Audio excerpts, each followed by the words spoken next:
Will we see a major change in the jury vote for the upcoming song contest Eurovision 2024? If you believe some of the dialogue that's going on, we could be in for a surprise. So let's talk this through. Let's talk Eurovision.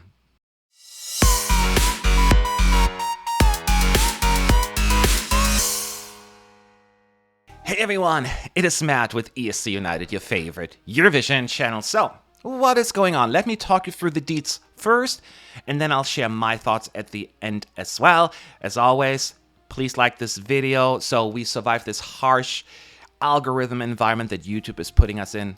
Much obliged. Now, Norway is gearing up to play a clever game of musical chairs with the Eurovision Song Contest voting system. Stig Karlsen, the brains behind Norway's delegation, has a trick up his sleeve.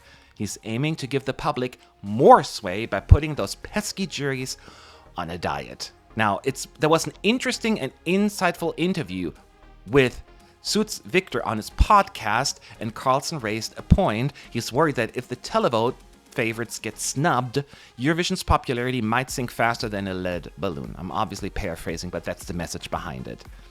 Now, so what is Norway's master plan? I'm glad you're asking. Carlson got some mad calculations going on. He's thinking about reducing the jury's dominance to a mere 40%, or heck, maybe even a jaw-dropping 30%. Oh geez, of the overall score. That is, right now, it's 50-50 between public and juries. Cue the gas from the jury camp right now. Now, but hold on to your butts for now.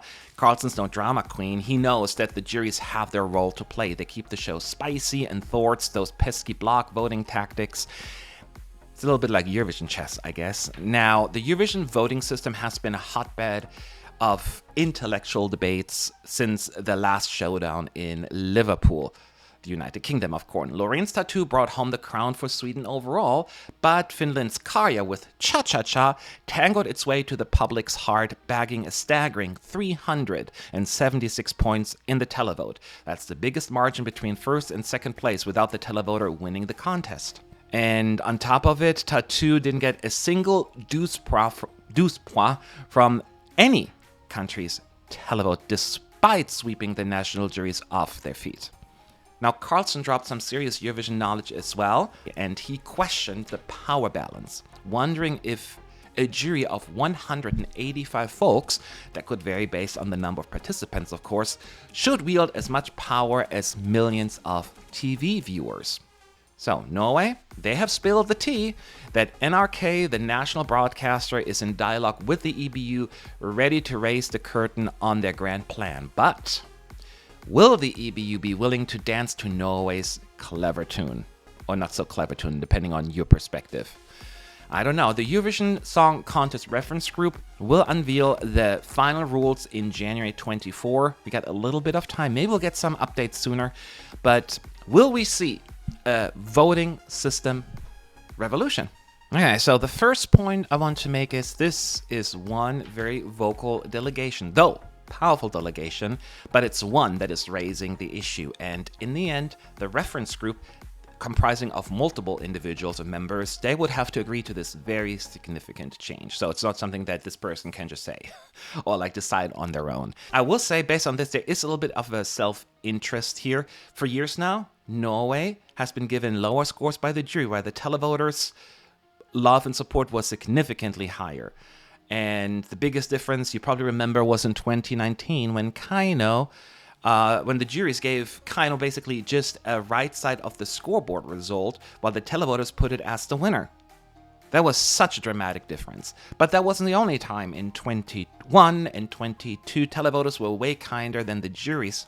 And then this year, Alessandra with King of Queens came third with the televoters with over 200 points. That is significant. And then once again, got dragged down by the juries.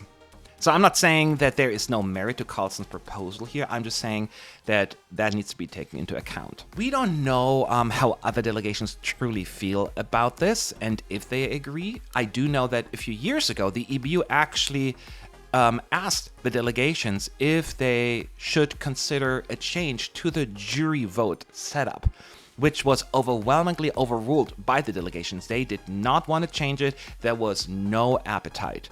Has the environment changed now? Is there now a desire to change things up? There's also criticism, of course, that the jury's focus or their taste is limited because they have specific guidelines in place on what to look out for, and that is favoring certain nations over others. We can refer to Australia, Sweden, for example, almost always gets put high, while certain ethnic bobs or ethnic entries, they get destroyed. Poor Moldova. Juries, as a reminder, they were brought back in 2009 after a controversial contest the year prior, or the years prior, I should say. So to battle the friendly, the bloc voting, diaspora, neighborly voting, whatever term you want to use. Now, since then, the televoters number one failed to win the contest on 4 different occasions, starting in 2015. Ironically enough, was also Sweden.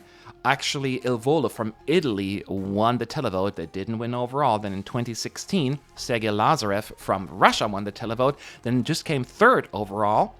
In 2019, it was, I just said it, Kino. But then in the end, Netherlands ended up as the winner. And then again, this year in 23 with Karya's Cha-Cha-Cha, a landslide win, and still wasn't enough to take home the crown overall. So the debate is here, and it's a fair debate. Should the juries have the power to basically decide on the winner? Now, should the juries be able to give a song such a huge lead that basically prevents the televoters winner to catch up? And did they stray from the jury's original purpose and intent of balancing out the block vote?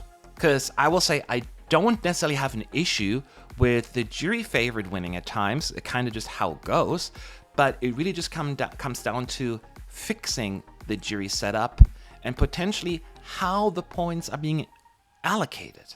Yeah, I'm not necessarily like encouraging one vocal delegation trying to take over things, and keep in mind that this is the country on top of it that is started using autotune in their national final, and we know it's only going to be a matter of time until this is being proposed to Eurovision, and I do not want that. Now, that being said, Carlson points are still valid, or certain points are valid, and legit in my view. I think that the concern about people losing interest because the fan favorite doesn't win is a concern.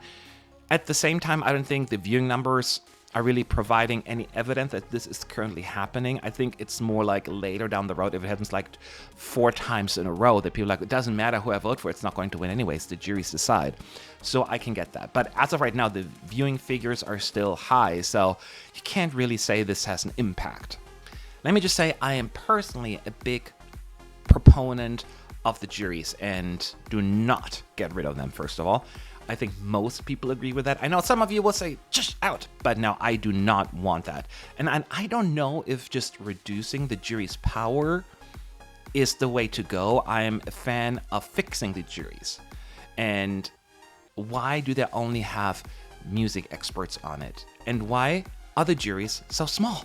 And add more people, y'all. Have people with different expertise on them. It doesn't have to be always the privileged music producers or artists on there. Maybe broaden also the scope of what should be considered when ranking the songs for the juries. Slick, chart-friendly songs are safe options for juries, but again, local sounds, unique approaches, they often suffer for that reason, and thus hurts the diversity of the contest. Now, it's time to rehaul the rulebook, if anything, in my view. The discussion of a demoscopic jury is worthy having, I think. I'm not saying it'll fix the issue, but try it and see if that is something that could be implemented. In case those who don't know what that is, it's like a set group of viewers, whether it's 100 or 50, whatever it may be, they actually vote in addition to the televoters. And that often looks different. There could be other ways that can be comprised, but that is in addition to the professional jury as well, because their tastes often differ from like your average Joe. And another thing, maybe adjusting how juries vote to prevent such landslide in the jury vote when that wasn't the intent of the juries in the first place. They are not balancing the vote, they are owning it often, and that can't be good. So I think that needs to be taken into account in my view. It's always like an unfortunate conversation to have, because some fans may think that this are people trying to delegitimize Lorraine's win, and let me just say, she won fair and square, coming first in the juries, second in the televote. It's not outrageous, it makes perfect sense.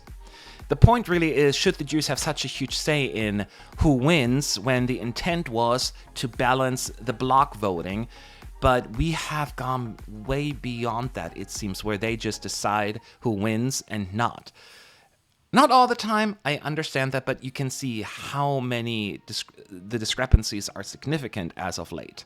I personally think complicating the system, the voting system, and confusing the average viewer even more is not ideal. I mean, now we have to kind of do math as the results come in to figure out what's going on. It's already confusing enough for the average person viewing, not knowing all the ins and outs. And they see the jury results. I'm like, oh, okay. And all of a sudden, like, it's not even that important. It's just, don't overcomplicate things.